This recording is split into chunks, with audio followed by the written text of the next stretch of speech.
have. Okay, good. Thank you so much for that. All right, let's start us off.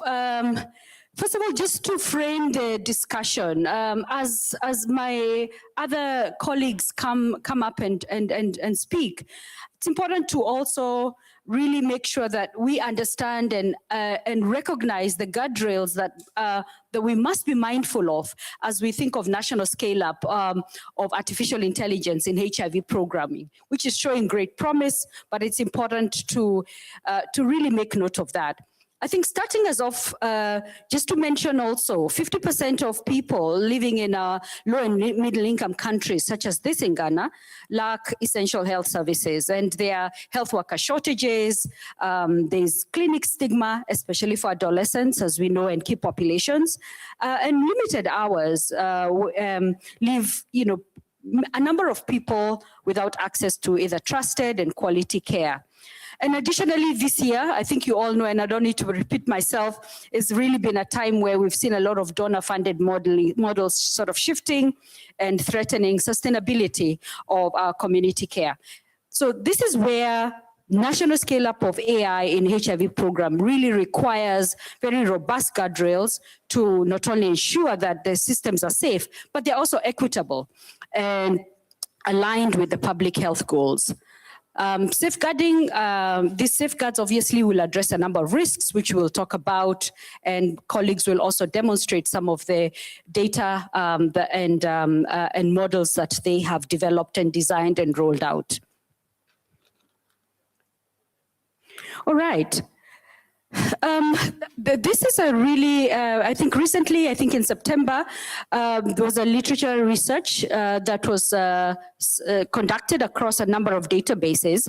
And this followed, of course, PRISMA guidelines and the screening of over 3,000 records, as well as 47 studies that were included in this final analysis. And I really wanted to point out some of the key issues that came up. I think first and foremost, HIV testing and AI models improved accuracy with very high sensitivity and specificity. So this is wonderful news. I think secondly is that machine learning predicted clinic attendance, viral suppression, and virologic failure. Third point here is AI itself predicted disease progression, immune recovery, comorbidities, and HIV complications. And lastly, the AI chatbots that we'll be talking about later improved self-care, testing, uptake, as well as adherence to support. So there's really some sort of good news in terms of how we can utilize AI in various aspects of HIV programming, from self-care to also ensuring retention into care, adherence support, and also looking at population-based data and health information system to be able to make sure that we are tracking and monitoring those who are in care. We do need to make sure that we can harness AI for programming adequately and appropriately. AI definitely offers very powerful tools, and as listed here, there's a lot of use case that includes from risk stratification to patient education and support, as well as public health and epidemiology. Allow me to just talk a little bit about one in terms of diagnosis and risk assessment. When we think about artificial intelligence models, they can analyze electronic health medical records, and this is something as the Elizabeth Glaser Pediatric AIDS Foundation we've been really doing in Malawi and in Mozambique and other countries, as well as lab data.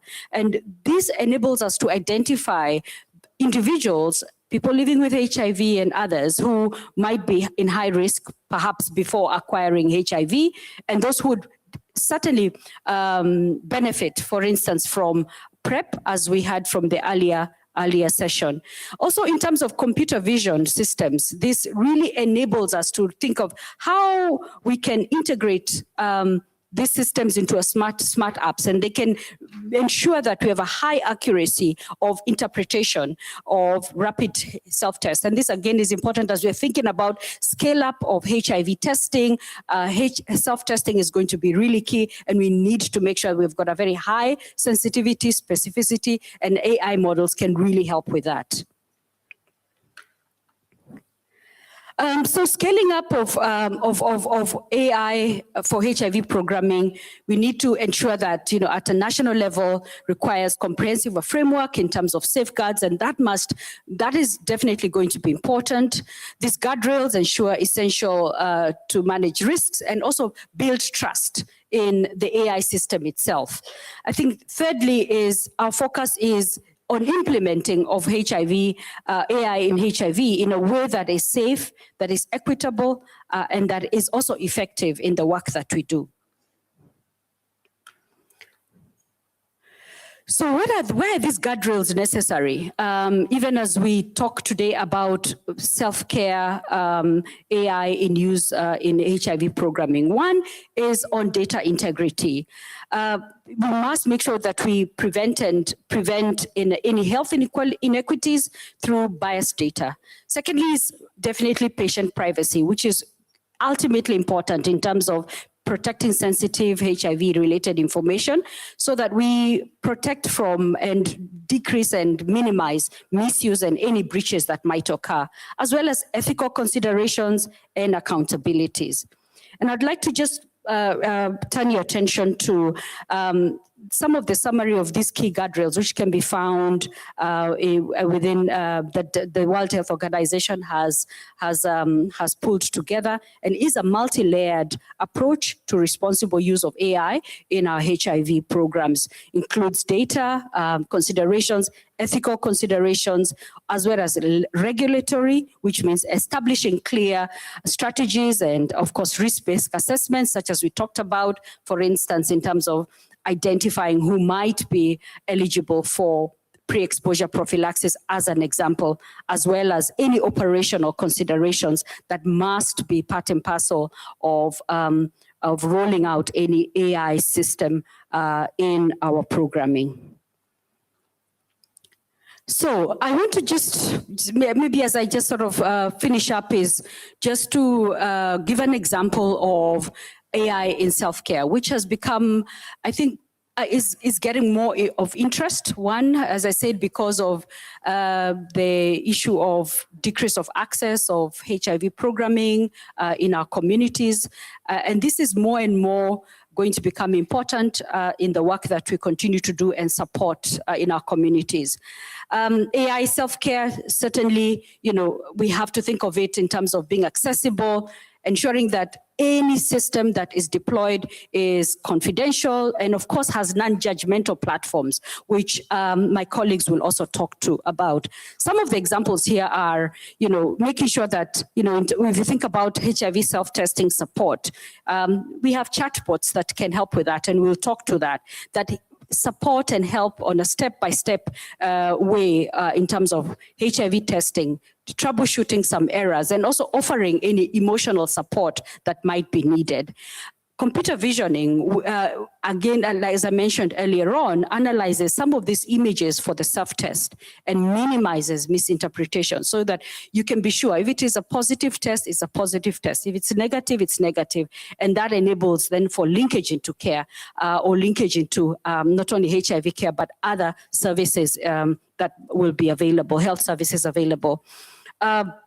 When you think about linkage into for care and in terms of PrEP access, risk assessments are important, as well as any recommendations, as I mentioned, in terms of PrEP initiation. So these tools can also enable us, as somebody's taking PrEP, making sure that you understand what are the symptoms, do I have any adverse events, do I have any side events, and when to seek care for any of that might take place. With adherence, again, appointment reminders are really key, and AI can really assist with that. And we did a lot of this. I could remember even the old days of Mom Connect, right, with the SMS. And this is now taking this to sort of a next sort of level where we can have AI-driven adherence apps that identify even the patterns of missed doses. If I miss an appointment and we have people missing appointments, figuring out what are the characteristics of those who are missing appointments and what can be done. I think another aspect here is making sure that, having AI companions that are critical in terms of private and stigma-free support, as well as making sure that there is any mental health support that might be needed.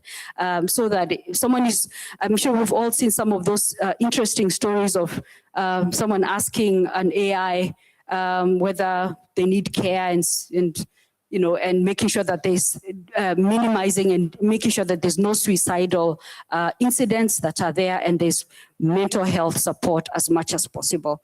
I think last two things here is really helping to determine when clinic visits are necessary and booking appointments automatically. And then of course at population level, like I mentioned earlier on, the data analysis and public health planning will really be key for policymakers, for program managers, as well as organizations that are looking at how do we identify gaps in access to care, for instance, forecasting of test kits and other supply chain challenges and considerations, as well as optimizing any distribution. Just a good example here, I just thought it's maybe just to give you, how some of these AI systems are being developed and how they're being co-created. For instance, here I work for the Elizabeth Glaser Pediatric AIDS Foundation.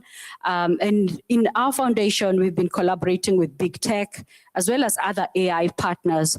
And it is a partnership that starts with a co-creation process in terms of co-developing and ensuring that all those guardrails that we talked about, that I shared earlier on, are definitely part and parcel of the consideration, that there is a local context that must be recognized and that must be part and parcel of what, of how any design of any AI system must take place.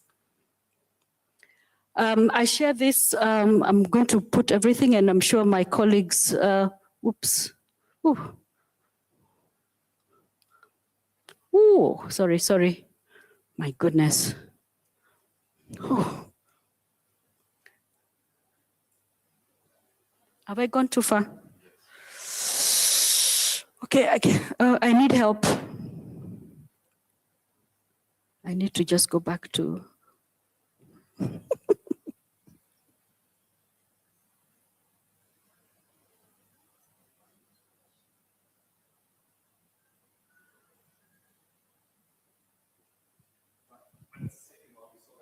Sorry, I was trying to move it.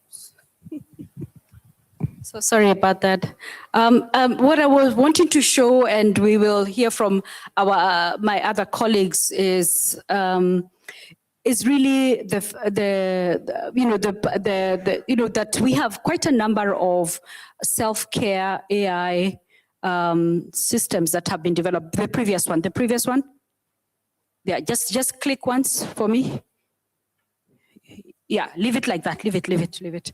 Otherwise, it will go to the next one. Okay, this is a really good example of how hybrid AI, hybrid MME is automated to harness, from the first step. As you can see, it's a really stepwise approach. And my colleagues who are here will talk about some of the other systems that are indicated here. And this is from actually my colleagues at Odere. I work with them, I support them, and they're doing a remarkable job in terms of supporting self-care and rolling out and designing of this self-care AI system and a chatbot, which is called Amy for HIV prevention. But it followed these similar steps. And you can see it's a stepwise process. And this is important in terms of when we are thinking, when we are designing and making sure that we have set the right guardrails for design of any AI system to help us in HIV programming. So this particular Amy has been built, powers a lot of, has been built with a local context in mind. And it also, like I said, it took the consideration of making sure that the monitoring and evaluation framework was put in place to ensure safety, ultimately important. Risks like, for instance, self-harm are escalated to human in the loop clinician. So human beings are not in this form, whether it's a nurse, whether it's a doctor, etc. They are not excluded from this particular AI use. And this is very, very important. And humans must be in the loop in terms of evaluating the AI accuracy. I have 2 minutes and I am done. And just to show you also in this particular AMI system itself in terms of using HIV prevention, has had quite a lot of success. I mean, to have a chatbot that has an over 36% retention and people coming back, and that is remarkable. Have more than 200,000 users so far, 0 false positives of self-harm. Very, very important, because this particular chatbot is used primarily by adolescents. So this is one example, but you can see that even by the time this particular chatbot is being rolled out for HIV programming, it has gone through a very rigorous process and it is locally contextualized. As an example, as you can see here, 4 languages that are available for this particular chatbot, so that it is suitable and appropriate for the local context, in this case in South Africa. Lastly, just to finish up and just say, to leave you all with making sure that we understand and recognize that there are benefits and there are challenges. Benefits of course, increased privacy, greater convenience, and of course, autonomy. It's more personalized when we use these AI systems for our HIV service delivery, and of course, earlier diagnosis and linkage to care, which is ultimately important. But there are also challenges which must be addressed as we think about designing and rollout and ensuring that we can continuously monitor and address this as they arise. I think I'm done, and thank you very much.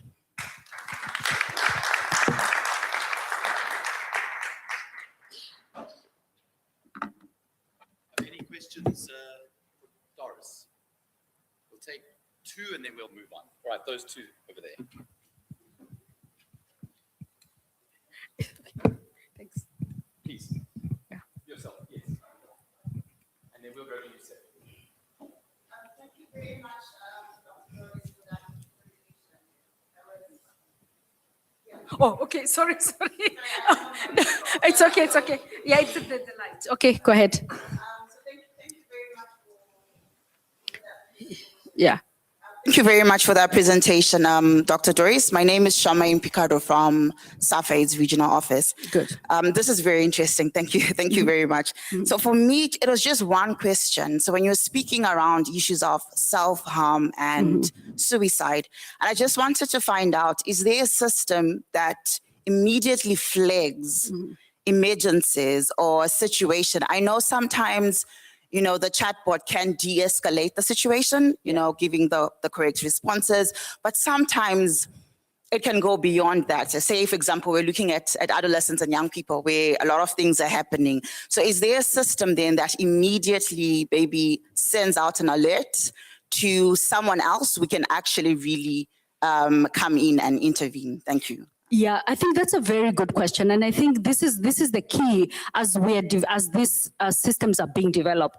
For instance, yes, as I was presenting and talked about as a good example of Amy with no suicidal attempts or any challenges there. But human beings cannot be excluded from the utilization and rollout of these AI systems. We are making sure that we're trying to be more efficient and trying to make sure that there's privacy, no stigma, etc. But we also don't want to de-escalate. If there is an issue, then immediately there's either prompt referral, a human being comes, and then there is the continued emotional support. But it needs rigorous, obviously, monitoring and evaluation. That has to be there so that if something goes off the rails, which we've not seen in this particular case, that can be addressed immediately. So I don't think we need to, there's not much fear with regards to, okay, if we start, getting suicidal sort of thoughts and, that it will just sort of go down and become a problem, that must be then escalated to a healthcare provider who then promptly supports the individual. And this is important, not only for adolescents, mainly for them, of course, but also for others as well. Yeah. And I mean, and I'm happy to also give you a follow-up of some of my colleagues who can also provide some demonstration, and you can see it for yourself live, how this chatbot as an example operates. Thank you. Thanks. We actually only have time for the one, so if you wouldn't mind holding, I just realized we're running short. So I'm going to have my great pleasure to hand over to Sean Malone now from PSI. Thank you. Great. Hi, folks. Can everyone hear me okay? Okay, great. I want to talk with you about an AI health coach that we've been developing. I'm going to present the vision, and then we're going to talk a little bit about the reality so far and how that might be a little different. We're developing an AI health coach that's aiming to provide all of these things. Health information, I think, is the obvious one. That's what traditional chatbots have done. But on top of that, what AI is now enabling us to do is provide psychosocial support. So I can say, I've just tested positive, I'm feeling down, and AI chatbots can now give an empathetic response to that. Rather than just say, start treatment, do this, do that, it can actually provide some sense of support. Linkage and referral to other services, and particularly in-person care, I think is especially important. We have never visioned this to be standalone. This should always be a bridge into other things that people need. Reminders and nudges. We just tested out one this past week that we're saying, it's almost the holidays. If you're going to be traveling, make sure you have enough meds. If you don't, get in touch with the clinic. We'll help you do that so that you can make sure that you're covered. And then lastly, screening for some of these acute issues that were asked about the question. Depression, anxiety, substance use, TB, gender-based violence. There are a number of things that we can also screen for in this chat that then can also be escalated to a human. So this is just a quick overview. We've got a whole deck on what this tool looks like, but Al asked me to get straight to the data and the lessons. So let me just keep moving. We are just embarking on our evaluation. We launched this a couple of months ago, and so we're not really very far into the process, but we will be looking at a number of things around clients. Starting with some simple things. Does it make them more comfortable talking about health issues? We already know that there are a lot of people who say, I don't want to go to that nurse and tell her that I might have an STI. Does it give people a safer space to do things like that? But then translating all the way through to more knowledge, more confidence around managing your health, actual engagement, actual retention, et cetera. So we're going to be looking at all of those things over the course of the next 6 to 9 months. I think importantly, we're also going to be looking at how does it work for providers. We're thinking of chatbots and we often think, how does it work for users? But providers are fundamental here, especially if we're going to rely on them as a referral mechanism and try to integrate this into the bigger system of care. So we want to see how well it works for providers and whether they actually find it feasible, trustworthy, helpful, et cetera. We started with usability testing, so that's the first round of data that we have available. Folks, I think this is an obvious one, but often skipped. We really need usability testing where we bring actual users in to say, here's a prototype, how do you feel about it? What should change? What should we add? What should we take away? This first round of usability testing actually looked pretty good because we were building on insights that we had from a real-life coach program. So I think we were able to pull a lot of those in. But even these numbers, which were from back in, I think, June, July, we would hope will have improved by now if we ran this again, because we took everything that we heard from the usability and we said, okay, let's do version 2. Let's keep iterating and keep what people like and change what's not connecting. So what are we seeing so far on actual engagement and use? Again, this is only about 2 months in. So we don't have some of the data that Doris mentioned on maintenance, sustained engagement, et cetera, but we do already have quite a bit. What I want to say is, folks, I think we should really be in learning mode. There's a lot of pressure for folks to pretend that we have this all figured out, that we know exactly what it's supposed to do and what it can do. We're trying to stay in learning mode. I think there are so many things that we do not yet have any idea exactly what they mean and what we should expect. Here's where we are as of yesterday, almost 4,000, almost 5,000 folks who had sent an initial hello. on the coach tool. Here's some interesting stats already. Of those, 84% accepted the T's and C's. So we get a little drop off already for people who, for whatever reason, and we'll be trying to figure that out, get to the T's and C's and say, no, thank you. Or maybe they think I'll get to this later. I sent my initial hello so that I'm in the system. It now shows up in my chat list, and I'll get back to it later. Then, interestingly, of those who accept the T's and C's, we drop further, and we've got just over half who actually start chatting. And by chatting, we mean at least 2 messages. So someone who has asked a question and then asked a follow-up or had a follow-up response. But if you look at that, it's a big drop. And that one, for me, I have to say, is still a mystery of why would you accept the T's and C's and then not go on to chat? We'll be diving into that with users as well to say, what is that barrier that you look like you were on the path and then we lost you? We'll also be sending some nudges to folks to see if we can get them to re-engage. If they've accepted the T's and C's, we can send them to say a note to say, just a reminder, we're still here for you. If you have questions, concerns, etc. 14% that have engaged in multiple chats. We want to figure that out too. That number might feel low, but if you think about the way that you use ChatGPT, you might use it today and then come back to it 2 weeks later, or you might come back to it tomorrow, right? It's not something that we need people to use every day. What we want to make sure is it's available and useful when it's needed. So we'll be following up with some of those folks too to say, did you not find it useful and that's why you haven't been back? Or you got your question answered and so you don't currently need it? Again, I think a lot that the data will not tell us if we don't stay in learning mode and try to really get underneath what those numbers mean. Of those who do engage in a chat, we've got about 20% that are only a couple messages. We said our minimum for engagement was 2, but that's only about 1 in 5 that send 1 or 2.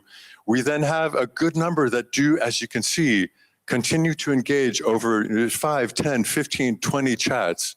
That for me is a pretty good sign in the course of a conversation that they are getting something enough to say, I'm going to keep this conversation going. But again, even the ones that only sent 2 might have gotten their question answered in 2. So I do think, again, it's so important to try to get behind these and understand what it means for us. Users by gender, you can see vast majority currently are female. That I think reflects a lot the fact that currently we're doing demand creation in clinic. And we know that in clinic, these numbers are probably about the same. It's probably about 80% women who are in the clinic. So it's not surprising that a lot of the people we're getting are reflective of the clinic population. But obviously we want to see, and I think Al's piece of this project with social network strategy, how can we get into other populations that might not be coming to the clinic and get them to be engaged in care? Users by age, I don't know if this will be surprising for folks or not, probably not surprising that the bulk are kind of 20 to mid-30s. But if you notice, we've got a good number that are over 60. I've got a colleague who says Gogo uses it. You know, we shouldn't automatically assume that this is only for young people. This can be for people across the life cycle if we make it easy. So yeah, just some early numbers on that. User engagement with a real health worker, this comes back to the earlier question as well.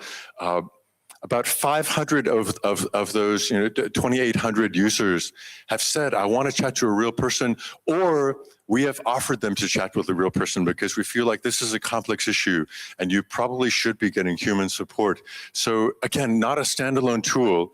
I think there should always be a very easy way for someone to connect with a human being. And we are in fact seeing that a lot of people are doing that. Just a quick run through because time is short, but apart from the data, some lessons that we are learning that might be useful for other folks. We mentioned designing with and for users and then iterating on feedback. One of the nice things about these tools is they are automatically kind of geared for improvement. ChatGPT, I think, is on what, version 5 now? We should think of these tools the same way. It should never be static. It should always be evolving. As I said, combining the clinical aspect, but also the emotional intelligence and the cultural relevance, these tools give us the ability to do that, to make it really a holistic experience. Giving users choice and agency and allowing them to engage on their terms. Guys, we found one tool that makes you answer 19 questions before you can ask yours. That's not user-friendly, hey? That's making the tool about what we want to know about you rather than what you want to know. We do have tensions there. We also need data. Our donors, our governments want data on, is this working? But let's not ask people 19 questions before they can see any value. Making this feasible, as I said, for providers and not just end users. Let's keep the whole ecosystem in mind. Determining appropriate scope. We have really tried hard to make ours versatile. We've got 4 coach personas that you can choose from: an older man, older woman, younger woman. But Paul Putzanik, who's here with us and was shouted now, has designed a tool that is specifically for young people. Those of you who have kids in your life will know that they're on TikTok. They don't really want their parents to be on TikTok, right? It's a different vibe. It's a different tool. I think we do need to think carefully about what the tool is for and who is for.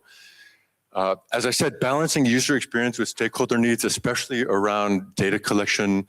We do need to know some things about how this is working, but let's not make that at the expense of the user experience. Identifying appropriate metrics. We are lucky. We're funded by Gates to do a very intensive evaluation process with money and people and so forth. When this goes into routine implementation, governments will not be able to do that. But so we need to think from the beginning, what are the proxy indicators? What are the easy metrics? What can we get from routine M&E data to tell us whether these tools are still serving a purpose without being expensive and time consuming? Considering how all of this can be integrated into in-person care, I think a huge one. Again, this is never meant to run in parallel or in isolation, always meant to be something that is a bridge into the care that we hope people will receive in clinic. And then lastly, balancing features and functionality with affordability. It's easy as designers to say, let's add all of these things, each of which can make it complex and expensive and hard to maintain. A basic tool that does the basic things really well might actually be better than something with all the bells and whistles and flashy features. So folks, I'll stop there and thanks so much for your time.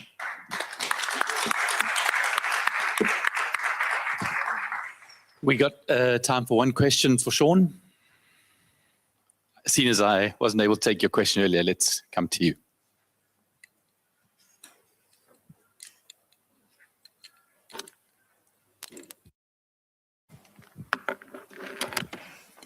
Thank you so much. You know, listening to you, colleagues, it actually just warmed my heart and filled it with flowers and butterflies because,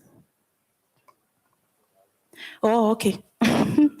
All right. Good afternoon, colleagues. I was just acknowledging and appreciating the presentation and how it actually warmed my heart to see how we are integrating AI into the self-care. My question, I'm happy because it's actually going to combine to both your presentation. It has to do with guardrail. Paul highlighted that you managed to reach about 20% of the people who actually are accessing. So now going to the guardrail that Dr. you highlighted, I wanted to find out, do you have maybe a guardrail against the number of people that you reach in the urban area versus the number of people that you reach in the rural area? Do you have guardrail based on the location? And also, do you have a guardrail based on the availability of the device plus Wi-Fi access vis-a-vis no devices plus Wi-Fi access? Thank you. Yeah, okay, I don't know. What you actually talked about, the guardrails are really around making sure that we can design, any AI system, whether it's a chatbot, AI companion, etc., that ensures that it's also safe, that it's safe to use. Now, what you're mentioning is really important because, again, if you think about 50% of most of our communities in low and middle income countries such as Ghana, Kenya, and many others, cannot access services. So this is why this would be important because most people can most people, not all, have a phone, maybe smartphones, not as much, and they can be able to utilize it. Obviously, we're still in learning mode, and that's going to be important. And we should not imagine that all of a sudden we are going to have this rolled out in the rural areas. But it is an important aspect as well, that not everyone has availability of a smartphone so that they can be able to engage. But I think that is something that is continuously, I think getting better, I think in the communities where we are working. So it is not necessarily a guardrail, but it is, let me say, a challenge which obviously needs to be overcome if we want to make sure that we are reaching beyond adolescent and many other groups so that they can be able to get, the information they need, and obviously linking them into care as much as possible. I think also from our side, even as we think about pregnant and breastfeeding women, we've been talking a lot about triple elimination. We're finding kids themselves, women are delivering at home. The question is why? Is there a self-care or something that they can have with them at home that they can know, okay, I've delivered now, someone needs to come and attend to me, have a baby, can I get 24-hour, for instance, hepatitis B vaccine as an example. So there are really, really opportunities here, I think, which can be scaled up much more. Maybe Sean can... Yeah, it's a great question. We are part of the digital divide. I won't deny that. But two quick thoughts. One, in 2025, we need to be seeing Wi-Fi in the same way that we see electricity and running water. And it needs to be part of our advocacy for overall development agenda. In 2020, we cannot go back. We need to expand access rather than saying if everyone can't have it, then no one can have it. I really think we need to put pressure on governments to say public Wi-Fi should be a public good.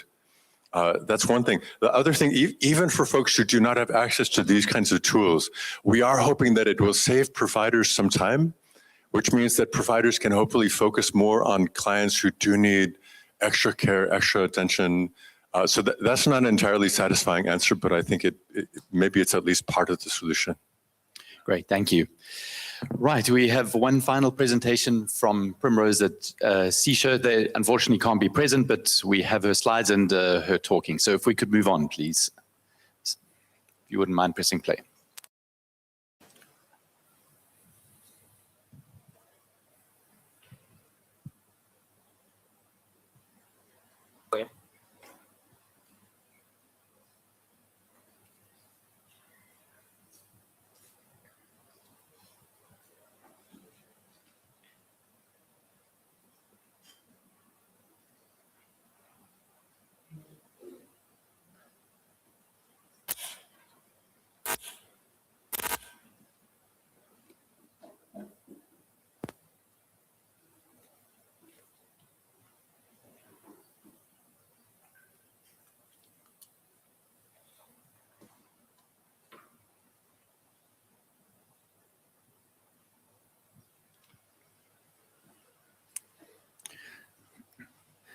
I know as soon as I ask if the audience has other questions to fill the time, the sound's going to start. So let's give it another 30 seconds.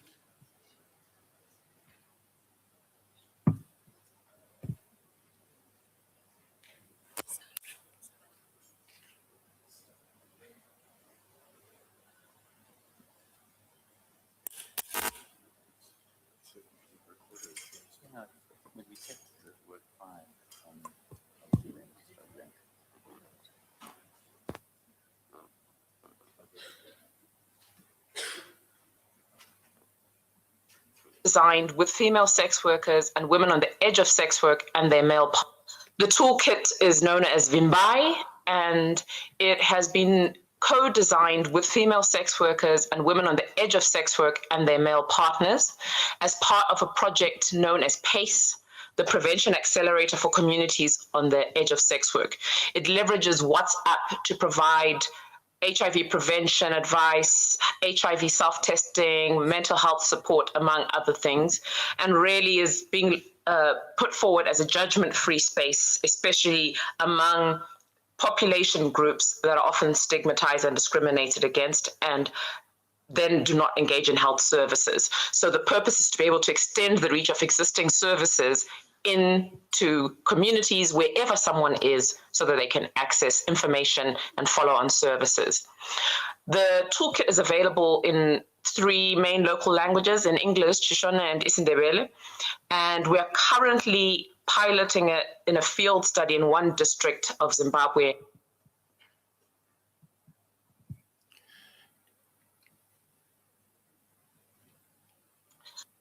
Known as Gweru, which is in the Midlands province in the center of the country. And we selected this district because it offers diverse socioeconomic context and has also got urban and rural settings. There's artisanal mining, where we have a lot of the partners of female sex workers and edge of sex work. There's a tertiary institution, a big university, and informal trading. So we found it to be an ideal district in which to do our field testing.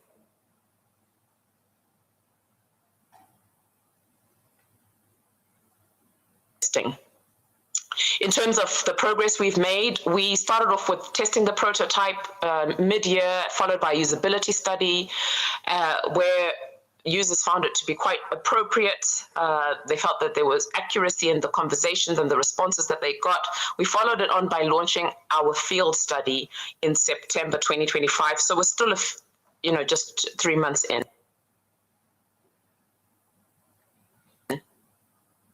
We wanted it to be really responsive to what we'd understood during co-design and to be responsive to people's expectations, that they wouldn't have to censor themselves because they do that when they're talking to a human.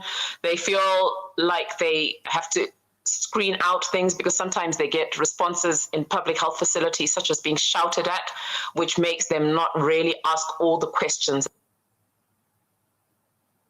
they want to ask. So it's really underpinned by trust. They trust, the users have been expressing they trust this toolkit, and it starts off by providing them with information, it gains insights on them, and then ultimately leads to delivering interventions.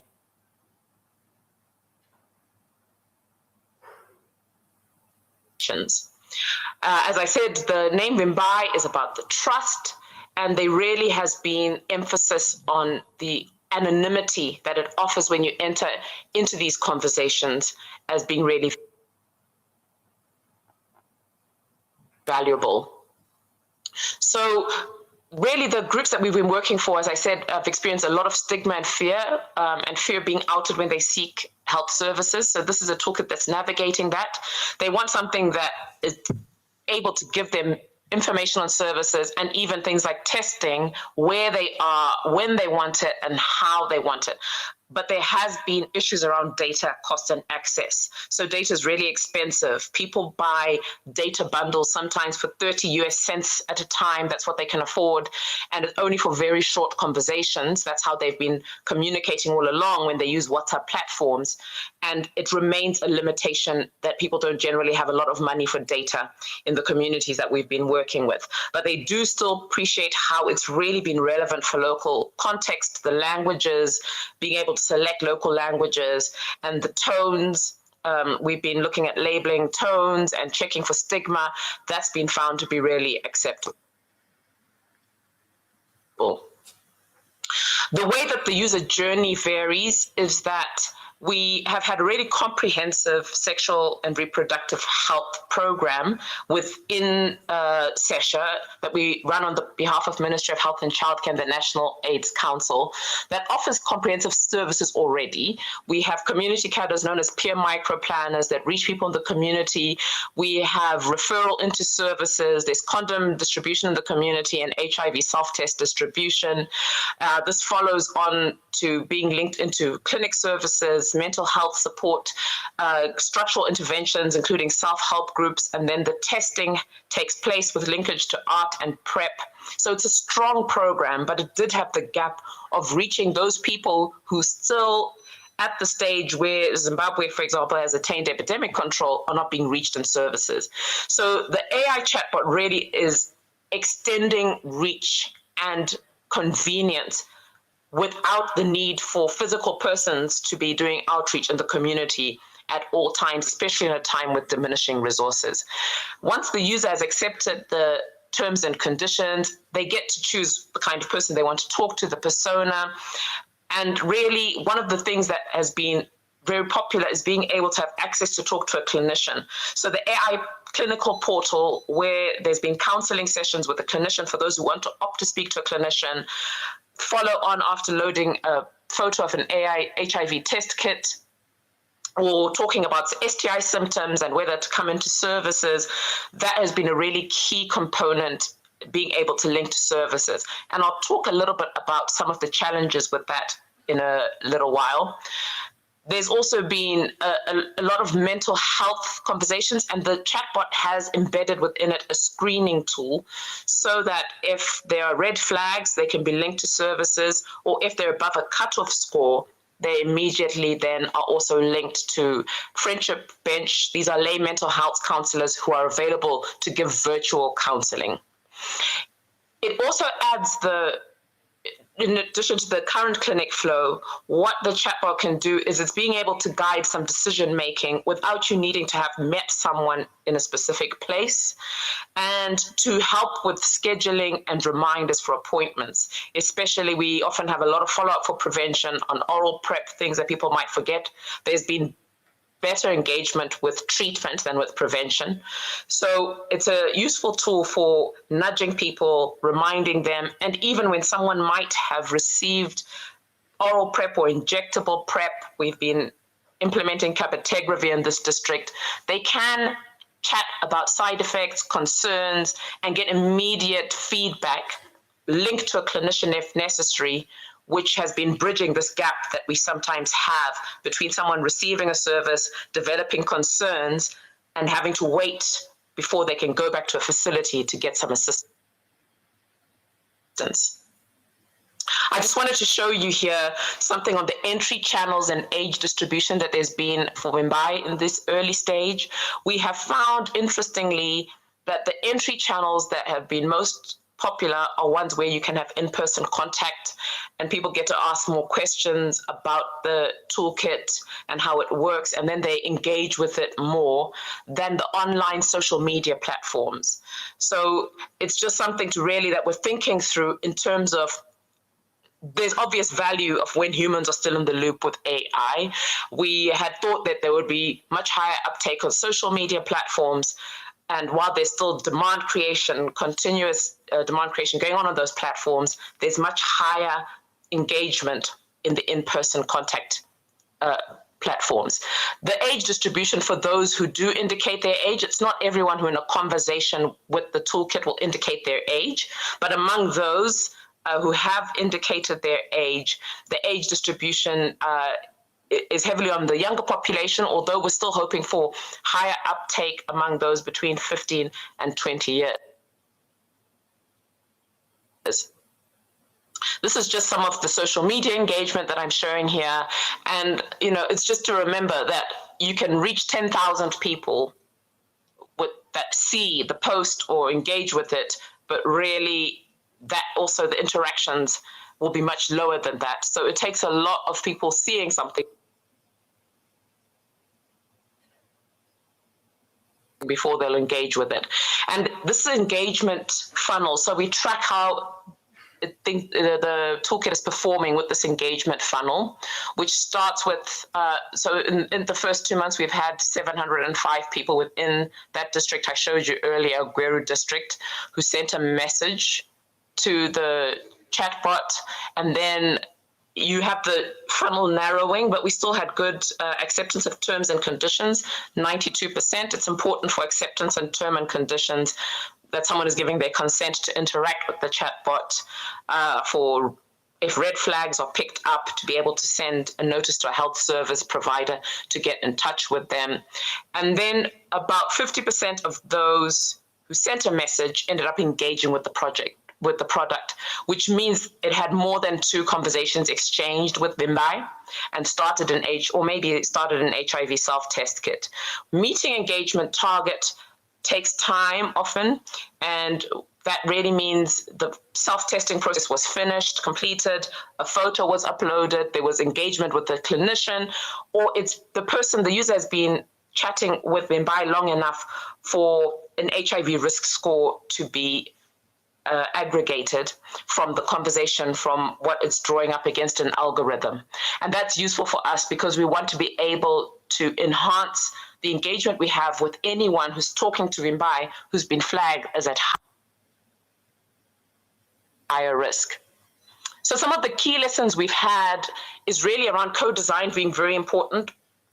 And we had a lot of co-design in the beginning of the year before we went into prototype testing.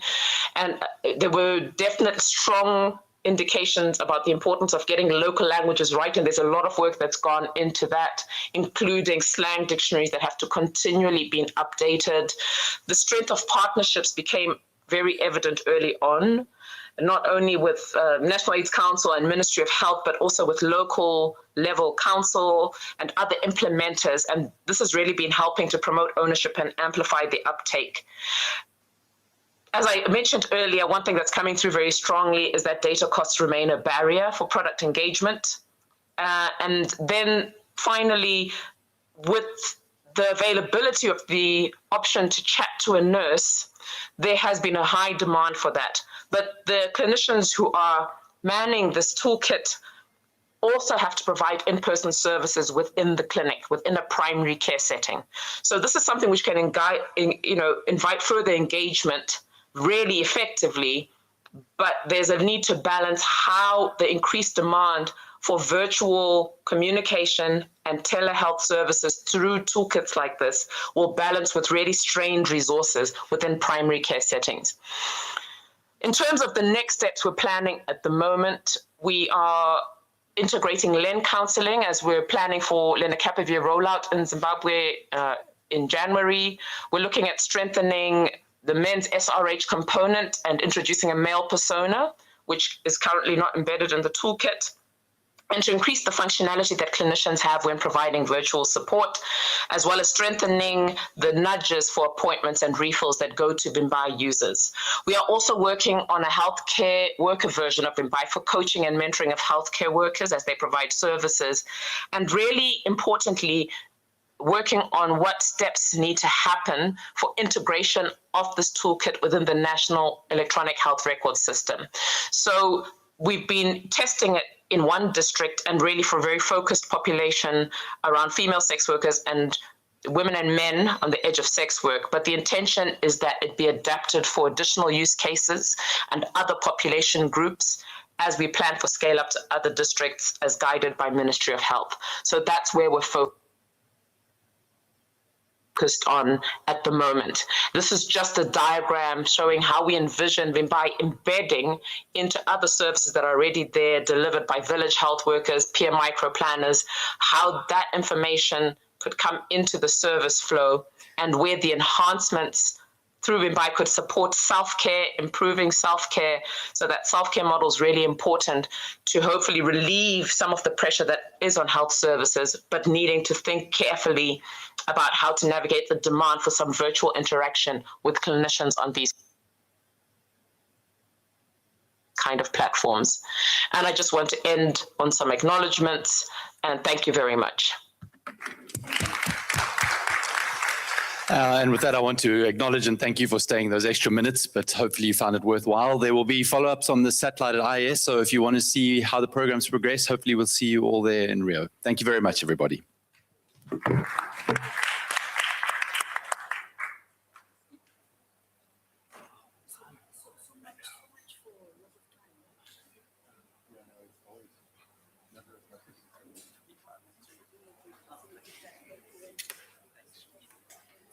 It's awesome that you were brave enough to show the data. It's really, really great.